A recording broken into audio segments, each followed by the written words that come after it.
സഭ പ്രേഷിത സമൂഹം.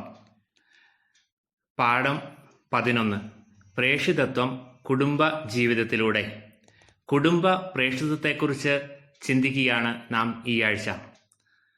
പാഠഭാഗത്തേക്ക് പ്രവേശിക്കുന്നതിന് മുമ്പ് നമുക്കൊരു നിമിഷം പ്രാർത്ഥിക്കാം.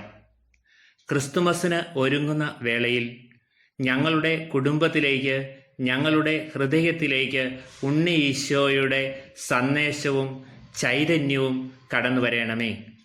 ശാന്തിയുടെയും സമാധാനത്തിൻ്റെയും സന്ദേശവാഹകനായി, ലോക രക്ഷയ്ക്കായി പരിശുദ്ധ കന്യാമറിയത്തിലും ലോകത്തിലേക്ക് കടന്നു വന്ന് ലോകത്തെ വിശുദ്ധീകരിക്കുകയും അനുഗ്രഹിക്കുകയും ചെയ്ത പുൽക്കൂട്ടിലെ ഉണ്ണീശോയെ ഞങ്ങളുടെ കുടുംബങ്ങളെയും ഞങ്ങളുടെ ഹൃദയത്തെയും വിശുദ്ധീകരിക്കുകയും അനുഗ്രഹ പൂമഴ ചൊരിയുകയും ചെയ്യണമേ എന്ന് ഞങ്ങൾ അങ്ങയോട് പ്രാർത്ഥിക്കുന്നു. പുൽക്കൂടും നക്ഷത്ര വിളക്കുകളും നമുക്ക് ആനന്ദദായകമാണ്. ക്രിസ്മസിന് ഒരുക്കമായി നോമ്പെടുത്ത് ഉപവസിച്ച് പ്രാർത്ഥിക്കുന്ന പരമ്പരാഗത ശൈലി നാം സ്വീകരിച്ചു വരുന്നു. പ്രത്യേകിച്ചും സീറോ മലബാർ സഭയിൽ നോമ്പിനും ഉപവാസത്തിനും വലിയ പ്രാധാന്യമാണുള്ളത്. നമ്മുടെ ഹൃദയത്തെ നവീകരിക്കുന്നതിന് ശരീരത്തെ പീഡിപ്പിക്കുന്ന ശൈലി, സഹനത്തിൻ്റെ ശൈലി അതിപുരാതന കാലഘട്ടം മുതൽ സീറോ മലബാർ സഭയിൽ ഉണ്ടായിരുന്നു. ശരീരത്തിന് വേദനകളുണ്ടാവുമ്പോൾ, മനസ്സിന് വേദനകളുണ്ടാവുമ്പോൾ മറ്റുള്ളവരെക്കുറിച്ചും ദൈവത്തെക്കുറിച്ചും ചിന്തകൾ ഉണ്ടാവുന്നു എന്നതാണ് നോമ്പിൻ്റെ അടിസ്ഥാനവും പ്രാധാന്യവും. അങ്ങനെ ആത്മവിശുദ്ധീകരണത്തിൻ്റെ പാതയിലൂടെ കടന്ന് ഉണ്ണീശോയെ നമ്മുടെ ഹൃദയത്തിലേക്ക് സ്വീകരിക്കുമ്പോൾ തീർച്ചയായിട്ടും 10ാം ക്ലാസ്സിലെ കുട്ടികൾ എന്ന നിലയിൽ ദൈവവിളി സ്വീകരിക്കുവാൻ കൂടി ഒരുങ്ങുകയാണ്. ദൈവവിളിക്കായി നാം പ്രത്യേകം പ്രാർത്ഥിക്കുന്നു. 9ാം ക്ലാസ്സിൽ ദൈവവിളിയെക്കുറിച്ച് പഠിപ്പിച്ചപ്പോൾ കുടുംബ ജീവിതത്തിൻ്റെ പ്രാധാന്യത്തെക്കുറിച്ച് നാം ചർച്ച ചെയ്തതാണ്. വിജാതീയനായിരുന്ന കൊർണേലിയൂസും കുടുംബവും ദൈവത്തിൻ്റെ പ്രത്യേക ഇടപെടൽ വഴിയാണ് ക്രിസ്തീയ വിശ്വാസികളായത്. പത്രോസിനെ ആളയച്ചു വരുത്താൻ ഒരു ദർശനത്തിലൂടെ ദൈവം കൊർണേലിയോസിനോട് ആവശ്യപ്പെട്ടു.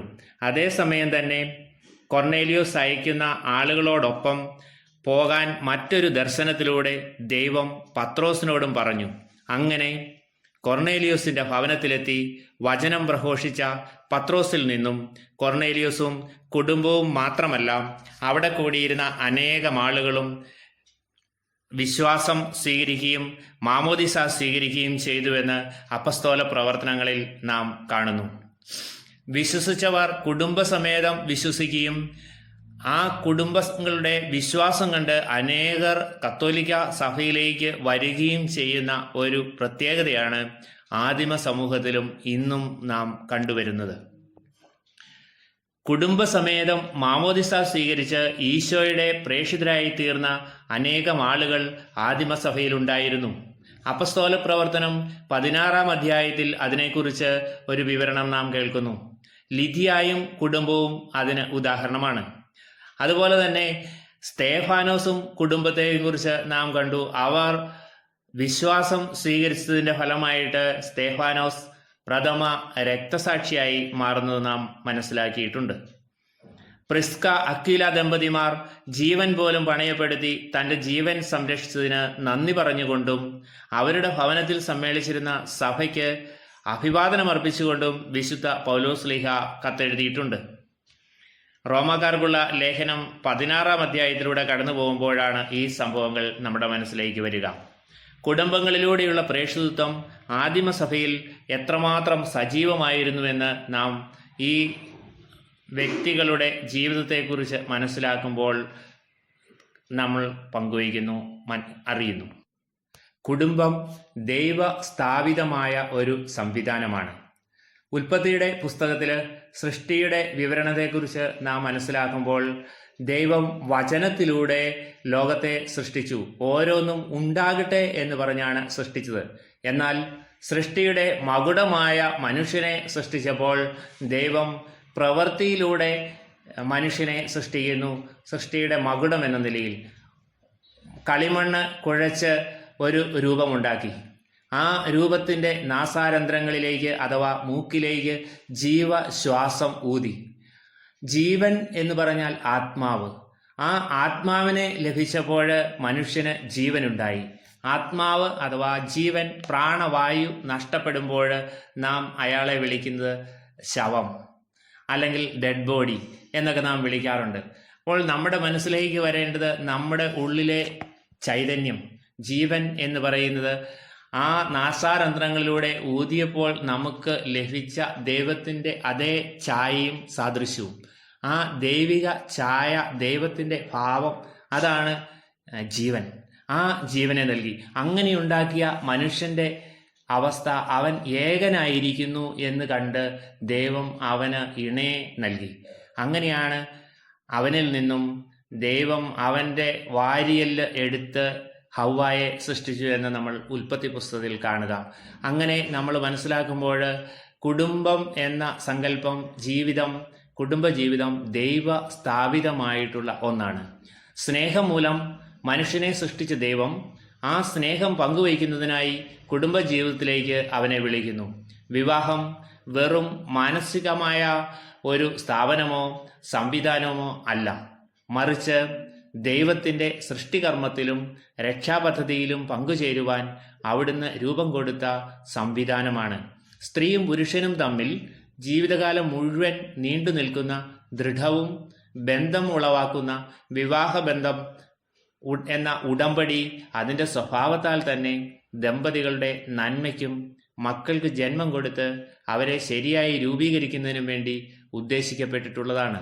സകലത്തിൻ്റെയും സൃഷ്ടാവായ ദൈവം മനുഷ്യ സമൂഹത്തിൻ്റെ അടിത്തറയും ആരംഭവുമായി ദാമ്പത്യ ബന്ധത്തെ സ്ഥാപിച്ചു. ആകയാൽ കുടുംബ ജീവിതത്തിലൂടെയുള്ള പ്രേഷിത വൃത്തി സഭയ്ക്കും സമൂഹത്തിനും അതുല്യ പ്രാധാന്യമുള്ള ഒന്നാണ്.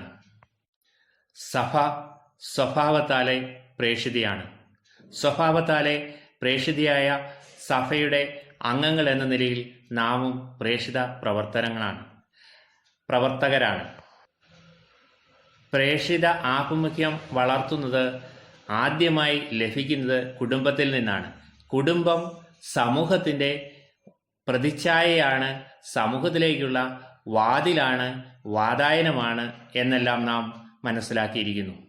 പ്രേഷിതത്വത്തിൻ്റെ കാതൽ ദൈവം മനുഷ്യവർഗത്തോട് ഈശോയിലൂടെ കാണിച്ച സ്നേഹത്തിന് സാക്ഷിയാവുക എന്നതാണ്. സഭയുടെയും സമൂഹത്തിൻ്റെയും അടിത്തറയും സജീവ ഘടകവും എന്ന നിലയിൽ കുടുംബത്തിനുള്ള ദാമ്പത്യ ബന്ധം, ദൈവിക ദൗത്യം ഇവയെക്കുറിച്ച് രണ്ടാം വത്തിക്കാൻ കൗൺസിൽ ഇപ്രകാരം പഠിപ്പിക്കുന്നു. കുടുംബാംഗങ്ങൾ പരസ്പര സ്നേഹവും എല്ലാവരും ചേർന്നുള്ള കുടുംബ പ്രാർത്ഥനയും വഴി കുടുംബം ഒരു ദേവാലയമാക്കി മാറ്റണം. കുടുംബ പ്രാർത്ഥനയും പരസ്പര സ്നേഹവും സമർപ്പണവും അവരെ മറ്റുള്ളവരിലേക്കും പ്രത്യേകിച്ച് മക്കളിലേക്കും അടുപ്പിക്കുന്നു. മാതാപിതാക്കളുടെ നിസ്വാർത്ഥ സ്നേഹവും വിശ്വസ്തതയും ത്യാഗമനോഭാവങ്ങളും നല്ല മാതൃകയും മക്കൾക്ക് നവചൈതന്യം നൽകും. പ്രാർത്ഥന കുടുംബത്തെ വിശുദ്ധീകരിക്കുകയും ദാമ്പത്യ ബന്ധത്തെ ശക്തിപ്പെടുത്തുകയും ചെയ്യുന്നു. ഒന്നിച്ചു പ്രാർത്ഥിക്കുന്ന കുടുംബം ഒന്നിച്ചു നിലനിൽക്കുന്നു. പ്രാർത്ഥനയിലൂടെ കുടുംബം മുഴുവനും, പ്രത്യേകിച്ച് കുട്ടികൾ, പ്രത്യേകമാം വിധം സുവിശേഷവൽക്കരിക്കപ്പെടുന്നു. അതുകൊണ്ട് സഭയിൽ പ്രേഷിത പ്രവർത്തനത്തിൻ്റെ ഏറ്റവും ഫലപ്രദമായ ഒരു മാധ്യമമാണ് കുടുംബം. സീറോ മലബാർ സഭയുടെ പ്രേഷിത പ്രവർത്തനത്തെക്കുറിച്ചുള്ള മാർഗരേഖയിലാണ് ഇപ്രകാരം പറയുന്നത്. അച്ഛനും അമ്മയും മുത്തച്ഛനും മുത്തശ്ശിയും ജ്യേഷ്ഠനും അനുജനും അനുജത്തിയും ചേച്ചിയുമൊക്കെ അടങ്ങുന്ന കുടുംബം വിവിധ പ്രായ വിഭാഗത്തിലുള്ള ആൾക്കാരുടെ, പ്രത്യേകിച്ചും സമൂഹത്തിൻ്റെ ഒരു പരിച്ഛേദനമാണ്. അതാണ് കുടുംബത്തെ സമൂഹത്തിലേക്കുള്ള വാതായനമാണ്, സമൂഹത്തിൻ്റെ ഒരു കൊച്ചു പതിപ്പാണ് എന്ന് നാം പറയുക. ദൈവവിളികൾ സ്വീകരിക്കുമ്പോൾ പൗരോഹിത്യം എന്ന ദൈവവിളി സ്വീകരിക്കാം, ആശ്രമ ജീവിതം ശൈലി സ്വീകരിക്കാം. ഇങ്ങനെ ഒക്കെ സ്വീകരിക്കുമ്പോൾ അതിന് ഒരുങ്ങുവാനായി നിരവധി വർഷം അവർക്ക് പ്രത്യേക പരിശീലനം നൽകുന്നു. എന്നാൽ ഒരു തരത്തിൽ നാം ചിന്തിച്ചാൽ വിവാഹമെന്ന കൂദാശ സ്വീകരിക്കാൻ അധികം പരിശീലനങ്ങളൊന്നും നൽകുന്നില്ലല്ലോ. തീർച്ചയായും അങ്ങനെയല്ല. ആ പരിശീലനം നാം ജനിക്കുമ്പോൾ മുതൽ നമ്മുടെ കുടുംബത്തിലൂടെ നടക്കുകയാണ്. വീട്ടിലെ ഓരോ പ്രായ വിഭാഗത്തിലുള്ള അംഗങ്ങളോട് എങ്ങനെ പെരുമാറണം, അവർ എങ്ങനെ പെരുമാറുന്നു എന്നെല്ലാം ഒരു കൊച്ചുകുട്ടി നിരീക്ഷിക്കുന്നു. അതിൻ്റെ ഫലമായിട്ടാണ് അവൻ്റെ വളർച്ച. അപ്പോൾ സ്വാഭാവികമായിട്ടും ഏറെ നാൾ പരിശീലനം ലഭിച്ചതിനു ശേഷമാണ് കുടുംബ എന്ന സംവിധാനം ഉണ്ടാവുക. തീർച്ചയായും അതൊരു പ്രേക്ഷിത സമൂഹം തന്നെയാണ്. ഈ ആഴ്ച നമുക്ക് തയ്യാറാക്കേണ്ട കുറിപ്പ് കുടുംബം ഒരു പ്രേക്ഷിത പരിശീലന കളരി എന്ന വിഷയത്തെ ആസ്പദമാക്കിയാണ്. 25 നോമ്പിന് ഒരുങ്ങുന്ന ഏവർക്കും ആശംസകൾ, പ്രാർത്ഥനകൾ നേർന്നുകൊണ്ട് നിർത്തട്ടെ.